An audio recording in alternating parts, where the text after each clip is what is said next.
Hello everyone, today is day 3 of Best 30 Days with Physics. In this video, we are going to study class 10th Science Chapter 12 Electricity. इससे पहले की video में हम ये topics पढ़ चुके हैं जैसे electric current and circuit, electric potential and potential difference, circuit diagram, Ohm's law, factors in which resistance of conductor depends. आज की वीडियो में हमें ये टॉपिक्स पढ़ने हैं। अगर आपने इन वीडियोस को नहीं देखा है पहले की वीडियोस को, तो आप जाके 10th की प्लेलिस्ट में, जो कि डिस्क्रिप्शन में दिया हुआ है, उसको आप देख सकते हैं।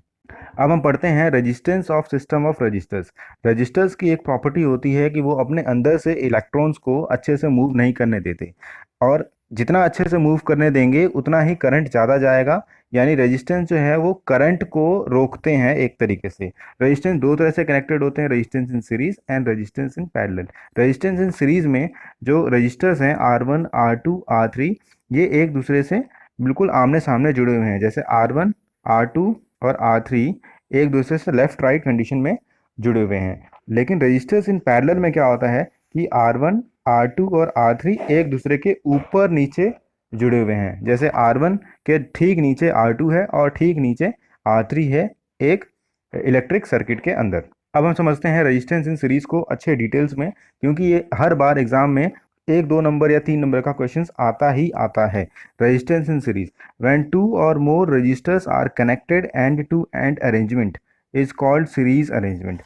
So ये R1 है, ये R2 है और ये R3 है। अगर ये तीनों रजिस्टर्स एक दूसरे से आपस में जुड़े हुए हैं, जैसे AB, CD और EF एंड जो हैं वो एक दूसरे के आमने सामने जुड़े हुए हैं, तो ऐसे कनेक्शन को जिसके अंदर रजिस्टर्स एक दूसरे के आमने सामने जुड़े होते हैं, उनको हम सीरीज कनेक्शन कहते हैं। Here current passing through each register is same. यहाँ जो करंट पास हो रहा है, जो इस सर्किट के अंदर करंट आई है, वही सेम करंट R1 के अंदर भी जा रहा है, R2 के अंदर भी जा रहा है और R3 के अंदर भी जा रहा है। दूसरी पार्ट ध्यान देने की है, the potential difference is equal to the sum of potential difference of individual registers. यहाँ पे जो पोटेंशियल डिफरेंस मेजर किया जा रहा है रजिस्टर R1 में, वो है V1, V2 रजिस्टर R2 के लिए और V3 रजिस्टर R3 के लिए। तो इनका जो टोटल पोटेंशियल डिफरेंस है V1, V2, V3 का, वो यहाँ पे V वोल्ट मीटर में दिख रहा है। इसका अर्थ ये है V is equal to V1 voltage plus V2 voltage plus V3 voltage. Next आपको ये कमेंट में लिख के भेजना है कि इस कनेक्शन में, A कनेक्शन में, B कनेक्शन में, C कनेक्शन में और D कनेक्शन में कौन सा कनेक्शन जो है वो सीरीज कॉम्बिनेशन को दिखाता है। जल्दी से कमेंट्स में लिखिए।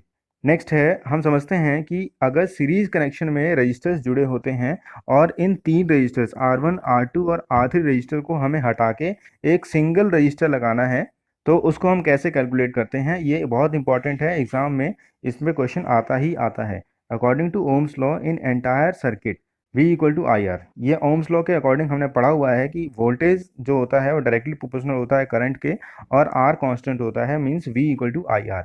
अगर ओम्स लॉ के हिसाब से देखा जाए तो V1 का मतलब क्या होगा, V1 इस वोल्टेज जो आएगी इस AB के क्रॉस, तो R1 और I के बराबर होगी, V2 R2 और I के बराबर होगी, V3 R3 और I के बराबर होगी। तो इसको ध्यान में रखें। ओम्स लॉ के अकॉर्डिंग हम ये जान पा रहे हैं कि V1 वोल्टेज जो है वो IR1 के बराबर है, V2 वोल्टेज जो है वो IR2 के बराबर है, V3 वोल्टेज जो है वो IR3 के बराबर है। और हमने ये पिछली स्लाइड में पढ़ा था कि टोटल वोल्टेज जो होगा V का, वो V1, V2, V3 के बराबर होगा। V की जगह हम IR की वैल्यू रख देते हैं, क्योंकि हमने यहाँ पे पढ़ा हुआ था। फिर V2 की जगह IR1, V3 की जगह IR3, ये हम कंटिन्यूसली रख दे रहे हैं। अब यहाँ पे आप देखेंगे कि यहाँ पे IR है और इन सभी में I कॉमन है, तो I को हमने बाहर निकाल लिया, R1, R2, R3 हमको विद इन ब्रैकेट रख दिया। अब I को यहाँ पे लेफ्ट हैंड साइड में भी और राइट हैंड साइड में भी I को हमने क्रॉस कर दिया, क्योंकि दोनों तरफ एक बराबर है। उसके बाद हम देखेंगे R is equal to R1 plus R2 plus R3, हमें एक वैल्यू मिल पा रही है। क्योंकि ये R जो है वो सीरीज कनेक्शन का निकाल रहे हैं, इसलिए हमने RS equal to R1, R2 और R3 लिखा हुआ है। सो RS का मतलब है equivalent registers in series connection. So इन तीनों रजिस्टर्स R1, R2, R3 को अगर हम निकाल दें और यहाँ पे एक ही रजिस्टर लगा दें R, तो उसकी जो वैल्यू होगी वो R1 plus R2 plus R3 के बराबर होगी। नेक्स्ट एक क्वेश्चन करते हैं, question number 5। An electric circuit है 4 registers R1, R2, R3, R4। respectively are connected in series with potential difference 6 volt. सो ये एक इलेक्ट्रिक सर्किट है, इसके अंदर 4 रजिस्टर्स हैं R1, R2, R3 and R4। इनके वैल्यूज दी हुई हैं 4 ओम, 0.5 ओम, 6.5 ओम, 3.5 ओम। और ये बैटरी है, ये की है और ये एमीमीटर है। बैटरी का जो कनेक्शन है वो 6 वोल्ट का हमें दे रखा है। अब हमें find the equivalent resistance so that we can replace all these registers with only one registers. So हमें यहाँ पे इन चारों रजिस्टर्स को हटा के एक सिंगल रजिस्टर लगाना है। तो हम इन चारों रजिस्टर्स की वैल्यू को कैसे कैलकुलेट करेंगे कि इन चारों के बराबर एक रजिस्टर लगाया जा सके। जैसे बहुत सारे पाए हमें घर में से हटा के 4 पाए लगाने हैं कॉर्नर्स पे, तो उन 4 पायों पे उन पूरे घर का वेट आ जाना चाहिए। तो सेम यही कंडीशन यहाँ पे भी है, इन 4 रजिस्टर्स को हमें हटा के सिंगल रजिस्टर लगाना है, तो वो कितने ओम का लगाया जाए। तो इसे हम कैलकुलेट करते हैं। हम पहले लिख देते हैं कि क्या क्या चीज़ें हमारे पास मिली हुई हैं। जैसे V = 6 volt, R1 4 Om, R2 0.5 Om, R3 6.5 Om, R4 3.5 Om.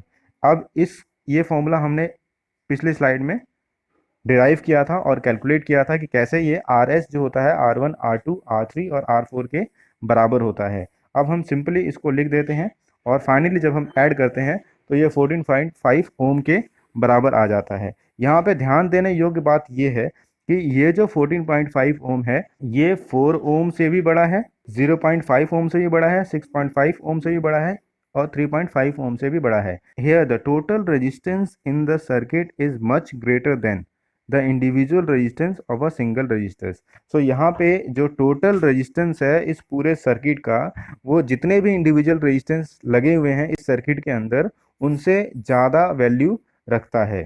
Thanks for watching video. Do like, share, comment and subscribe the channel for further learning. अगर आपने इससे पहले की वीडियोस लेक्चर को नहीं पढ़ा है तो आप उनको अच्छे से देख लीजिए, तभी आपको ये वाला लेक्चर बहुत अच्छे से समझ में आएगा। नेक्स्ट वीडियो के अंदर हम heating effect of electric current और पावर के बारे में पढ़ेंगे।